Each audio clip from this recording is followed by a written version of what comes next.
Hello, and welcome to the Secrets of Happily Ever After podcast. I'm your host, Monica Tanner, and I have been working on today's topic for quite a while, and I'm really excited to share this framework with you. And it's all about how to teach our kids about healthy sexuality. I've come up with an acronym that I'm very excited to teach you based around how you're going to have these discussions and teach your kids healthy sexuality in preparation for marriage. So before we get started on the actual episode, I want to let you know that I am so giddy about the progress of my new book, Bad Marriage Advice, which is coming out really soon. And I want to offer you the opportunity to be part of my launch team, which has a whole bunch of really cool benefits. First off, you're going to get behind the scenes of the whole publishing process. So if you've ever wanted to write a book or you're curious what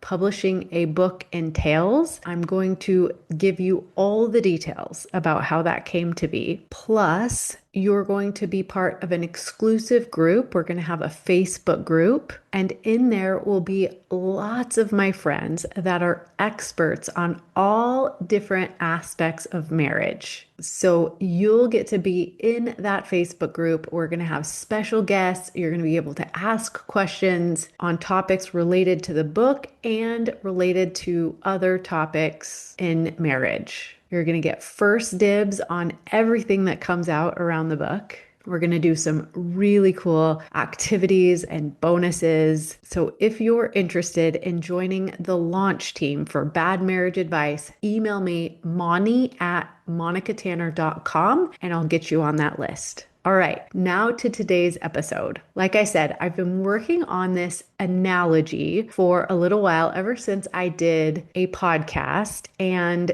I was asked how I would teach and prepare kids to enjoy sex more fully in marriage. And I feel very passionate about this topic because the reality is, if we don't teach our kids about sex and sexuality, somebody else absolutely will. And they probably aren't going to do it the way we would like it done. So whether our kids learn from their peers, sharing misinformation on the playground, distorted portrayals in the media, or fragmented conversations that they overhear, our children will learn about sex. So the question isn't whether or not they will receive this education. It's whether or not we as parents will take the lead in shaping their understanding with truth, wisdom, and our family values. So this analogy that I kind of came up with in this interview that I did was comparing getting your driver's license to getting your marriage license. So I want you to think about how you approach driving with your kids. We don't use fear tactics or tell them that cars are dangerous or forbidden. Instead, we teach them that driving is a privilege that comes with added responsibility. They understand from an early age that driving requires preparation and education, that there's an appropriate age and maturity level for this responsibility. They understand that a license represents readiness and legal permission in order to drive. They understand that the skills they learn in their driver's ed classes not only keep them safe, but also everybody else on the road. And most importantly, they understand that driving without preparation or permission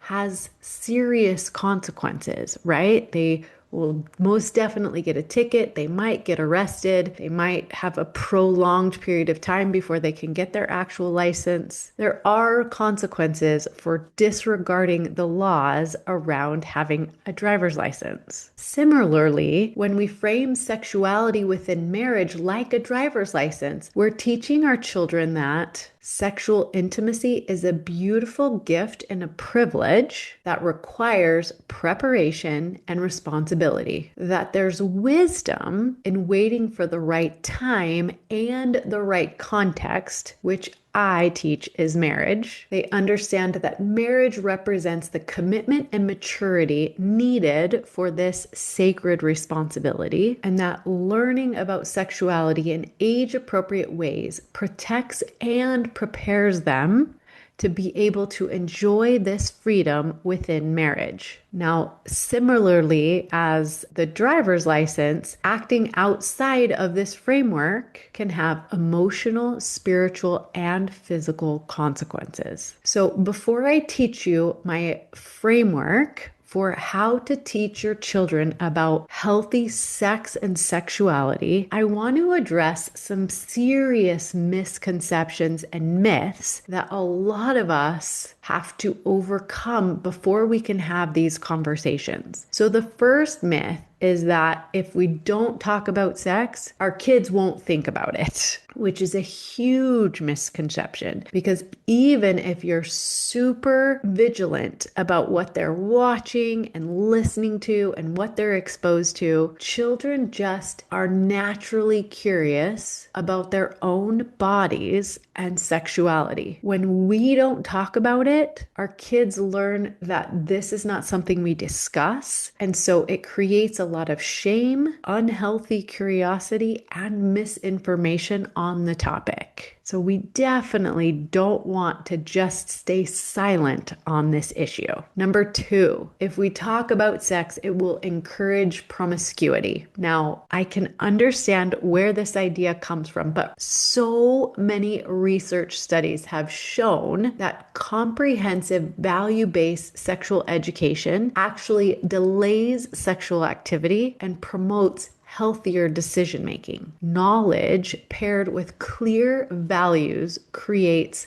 wisdom and responsibility, not recklessness. The third myth is that if we have the talk, it will be sufficient. But the reality is that sexual education, just like driver's education, is a process that unfolds over time. And it takes years with age-appropriate conversation, not one uncomfortable discussion. Studies show that kids that are exposed to their parents' physical displays of affection are more secure and more prepared for emotional, physical, and sexual intimacy within marriage. So I'm not suggesting that you do anything inappropriate in front of your children, but kissing, hugging, holding hands, affectionate touch will prepare your children to enjoy their sexuality more fully within marriage. The fourth myth is one I get pretty passionate about, and it's that fear-based messaging will somehow protect our children from making bad choices. The reality is that teaching through fear creates shame, anxiety, and often a lot of rebellion. When we present sexuality as inherently dangerous, bad, or dirty, rather than sacred, we rob our children of the ability to embrace it joyfully within marriage. Now, something I've heard a ton is this idea of no, no, no, go, go, go, right? We teach that it's dangerous, that it's bad, that it's like playing with fire, that we should stay away from it at all costs, and then somehow expect our kids to flip a switch once they're married and all of a sudden think that it's awesome. So we need to be very, very, very careful of the fear-based messaging that we put around sex and sexuality. And then the fifth and final myth I want to just bring up is that children should learn everything from their parents or nothing at all. So again, while parents should lead these conversations, pretending that the world doesn't exist is super naive. Your kids are going to get sexual messaging from movies they watch, from school, from their peers. So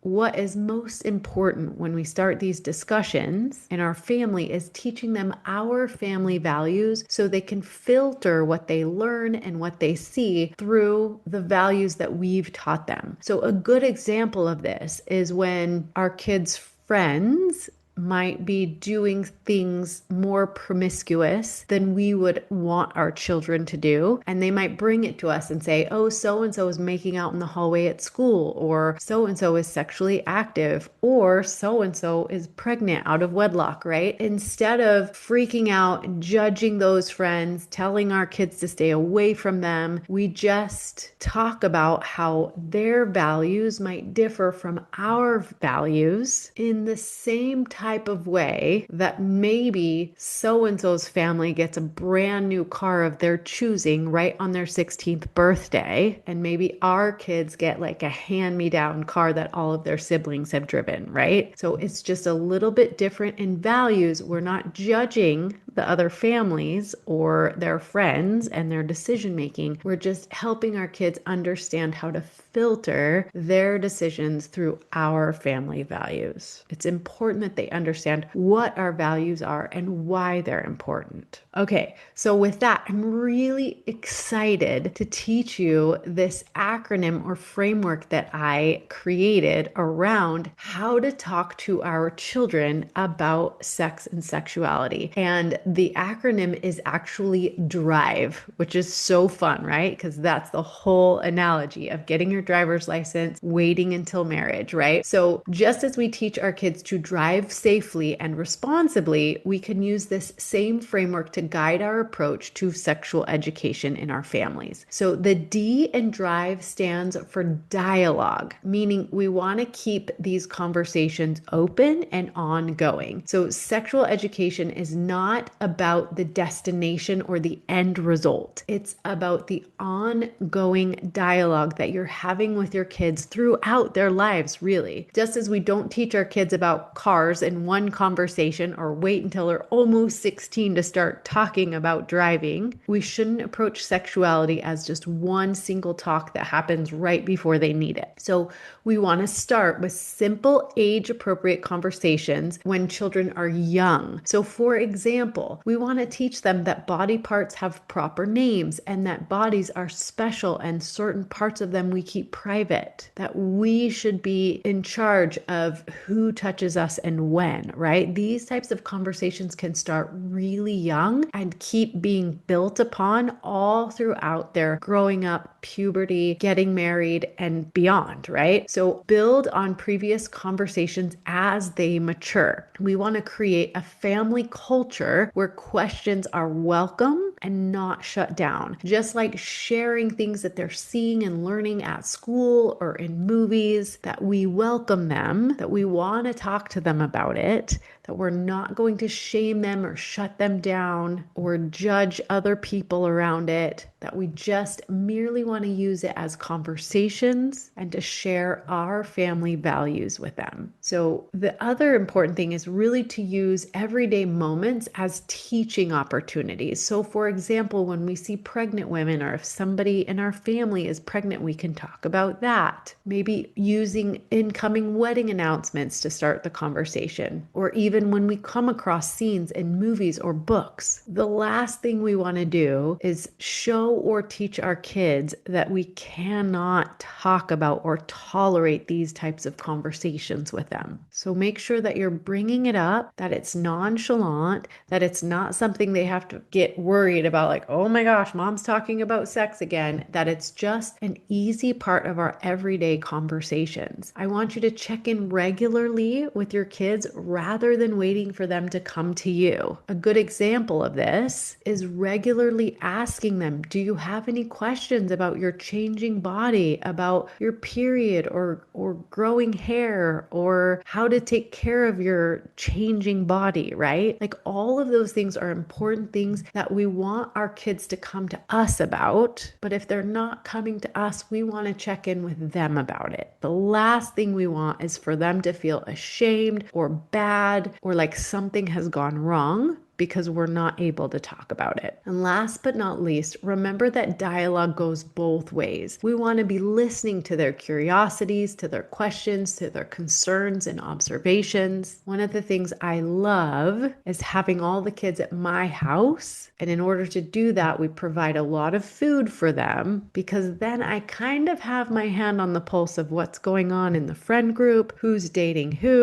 who's talking to who, the difference between those two terms. You don't have to be obnoxious about knowing all of the gossip, but when you can have those conversations with your kids, it helps you be more relatable and more helpful when it comes to sex and sexuality. So the D stands for dialogue. You want to talk openly and often about the things that your kids are experiencing and wondering about. All right, moving on to the R. The R stands for respect. We want to teach our kids to respect their body and their sexuality as sacred. So this is where we move beyond just the biological information to the heart of our values. We always want to attach anything we're teaching our kids about sex or sexuality to our family values. We're teaching our kids that sexuality isn't just the physicality of it, but that it's a sacred gift from God meant to be treasured and protected. So we want to make sure that we're teaching the proper anatomical names for body parts without shame or embarrassment. I always suggest that parents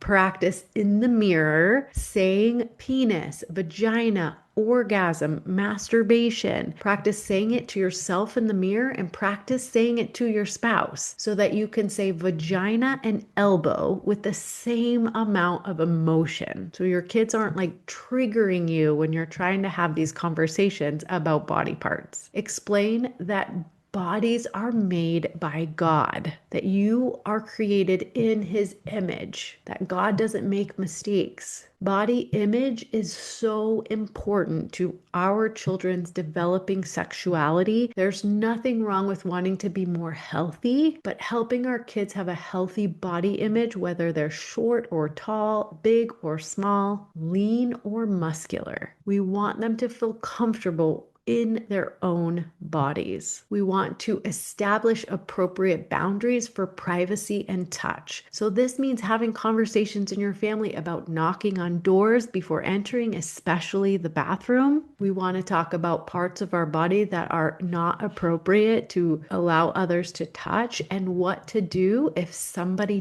does violate our comfort level when it comes to touch. You want your kids to be able to come to you with that information so that you can talk through it with them. We never want them to be ashamed or unable to let us know if something is going on that feels inappropriate. We want to model respect in our own marriage relationships. Now, I am a huge proponent of affectionate touch. I think it's so important for kids to see their moms and dads kissing and hugging and brushing against each other, holding hands. But that means maybe not grabbing each other in inappropriate ways without consent in front of your kids, because we don't want to model something inappropriate that we wouldn't want them to feel comfortable with. Maybe until you have adult children. Once your kids are all married, go for it. But modeling appropriate touch is really important. We also want to make sure that we're discussing the differences between how God designed sexuality and how the world often portrays it. So sure, our kids just walking around are going to see lots of inappropriate displays of touching or sexuality, maybe even the way other people dress or their public displays of affection. And again, we don't want to judge those people, only help our kids filter their behavior through our family values. One of the coolest things I read somewhere is that how important it is to talk about sexual intimacy as God's wedding gift to married couples. So the idea is you don't want to open your gifts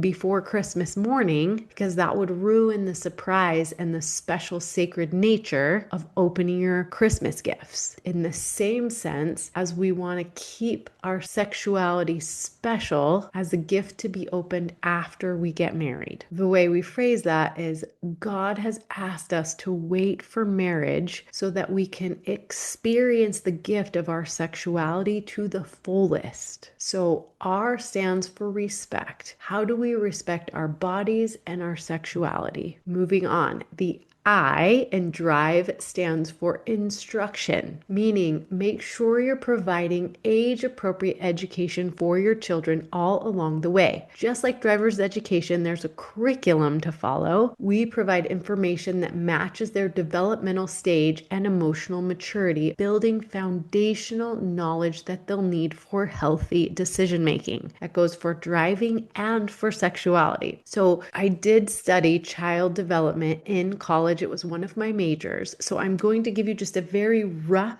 outline of what you can teach your kids at different developmental stages. But if you're curious and you want more information about this, there are wonderful books written for every single one of these age groups that I'm happy to put together a resource for you. Just let me know that's something you're interested in at moni@monicatanner.com, and I'll do my best to put that together for you. But just a rough outline, between the ages of 3 and 6, teach your kids basic body awareness, privacy, appropriate versus inappropriate touch. So even at the young age between 3 and 6, we can teach our kids what appropriate touch is versus inappropriate touch and how to handle inappropriate touches. Whether it happens on the playground or with family or friends, it's important that they understand that they can come to you no matter what. Between the ages of 7 and 10, we want to teach them more detailed anatomy. This is when it's going to be really important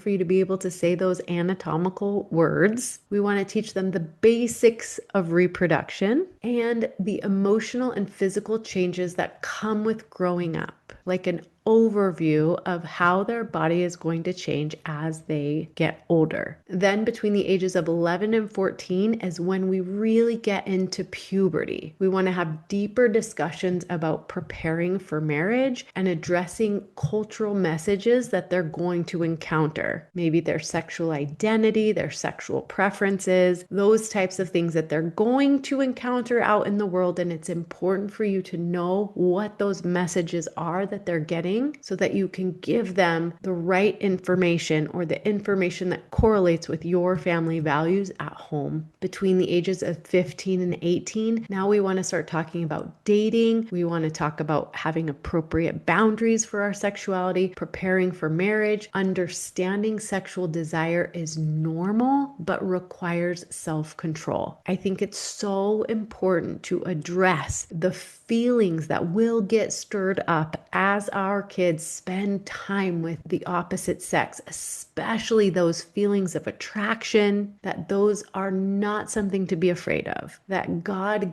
gave us those stirrings, those feelings to prepare us for sexuality within marriage, but it does require some self-control. We want to make sure that we don't overwhelm them with information that they're not ready for, but also that we don't withhold information that they need to make good decisions. So that's I. Make sure we're giving our kids really good information. The V in drive stands for values. We want to make sure that we're grounding everything in our family values. This is what sets your sex education apart from what they would get anywhere else. Every conversation should be anchored in your worldview and family values about marriage, love, commitment, and God's design. We want to consistently connect sexuality back to God's design for marriage. Again, we don't teach our kids to fear driving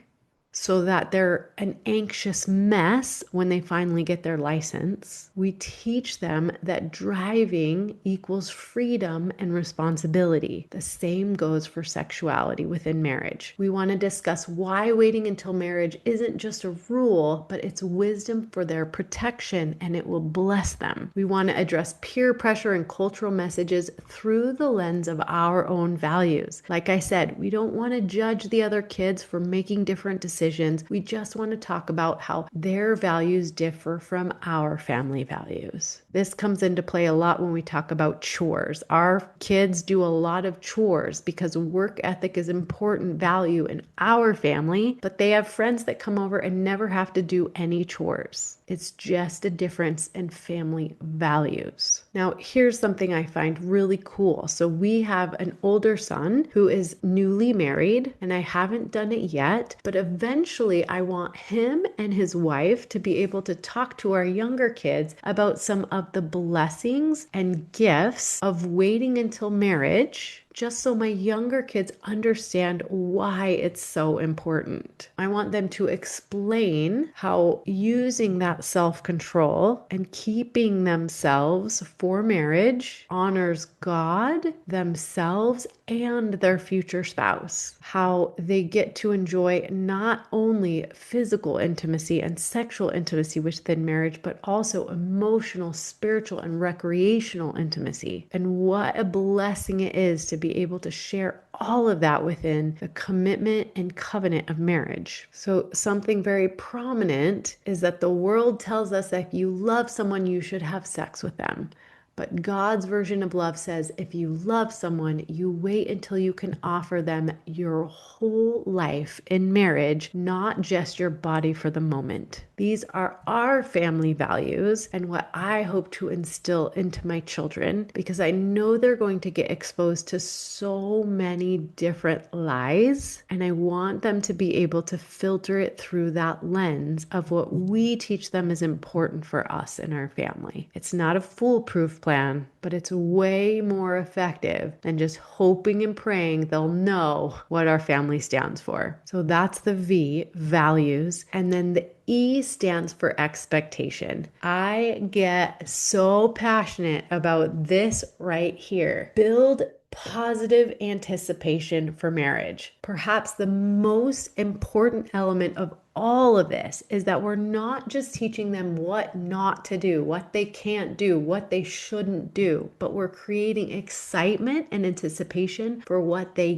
get to do once they're married, where they get to go once they have their driver's license, right? It's a freedom that comes once they've met the requirements. So this is like the looking forward to getting your driver's license, looking forward to experiencing all there is to experience once they're married. So when you talk about sex, anytime you talk about sex, talk about marriage as something wonderful that they get to anticipate, like that gift from God to married couples. Share appropriate stories about joy and intimacy in your own marriage. A good example of this is right before my son got married. He spent the night with our family, and I remember asking if he had any questions about the wedding night, and he shared with me this really cool experience about him and his fiance and how they read a book together about sexual intimacy within marriage, and they talked about the things that they were nervous about and the questions that they had, and they found answers. And so that both of them felt much more confident going into that wedding night, but also he knew that he could ask me anything. And I fully intend on having conversations with my married children if they feel comfortable, which I imagine they will, because it's a topic that we talk about in our family openly, about their questions, their challenges, their different ideas about sex within marriage. It is something so special and so sacred, but I don't want them to be scared about it. I want them to look forward to it. You want to talk about the wedding night and the honeymoon as things to look forward to and get excited about, not just for the man, but also for the woman. You want to help your children understand that waiting until marriage makes all of those experiences more meaningful. I've encouraged my kids to pray for their future spouses and to prepare themselves to be good spouses, and this is a great way to do it. When your kids connect sexual anticipation with commitment, security, and lifelong love, they're not going to want to experiment with it outside of marriage, because they'll know that it's something that they get to experience together for the first time. So let's review. The DRIVE framework is D, dialogue. Make sure you're talking often and openly about sex and sexuality to your children. R stands for respect. respect. We want to respect our bodies and our sexuality and God's design for marriage. I stands for information. We want to make sure as parents, we're giving our children appropriate information that's not overwhelming, but also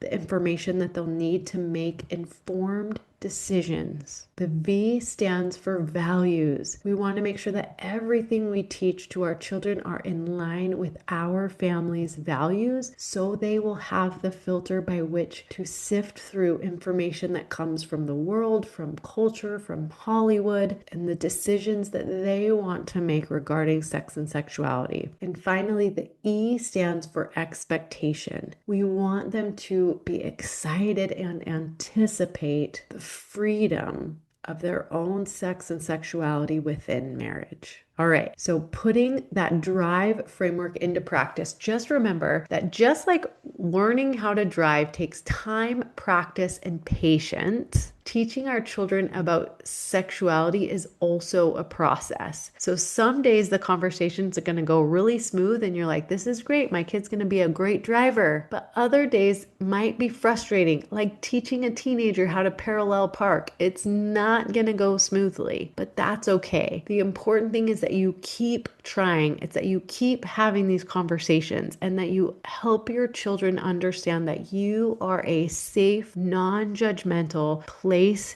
to ask questions, be curious, get information that aligns with their values. Keep your eyes on the long-term goal, which is, for me, raising children who will enter into marriage with healthy anticipation, proper information, and strong values that will serve them well throughout their marriage. The long-term vision I'm talking about is that our kids will enter into marriage with healthy expectations and excitement for sexual intimacy, that they will understand their bodies and their sexuality as gifts to be treasured and shared with their partner, that they will be able to make wise decisions during their single years based on understanding, not ignorance, that they'll be able to communicate openly with their future spouses about intimacy. This is such a big one. If they're used to talking about sex and sexuality with their parents and siblings,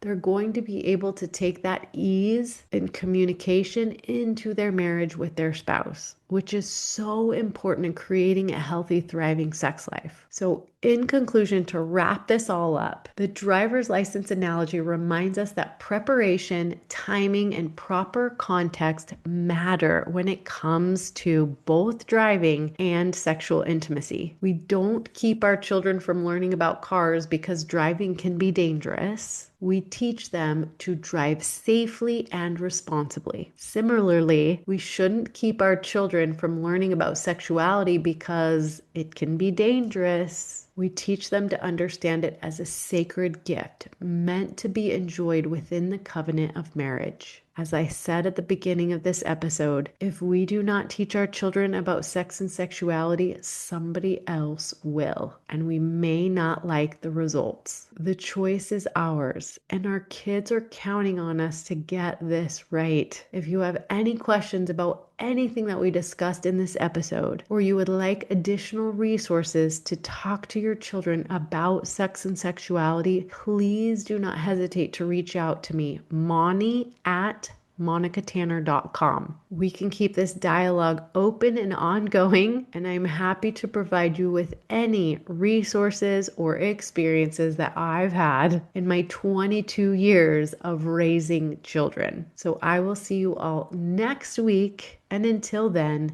happy marriaging.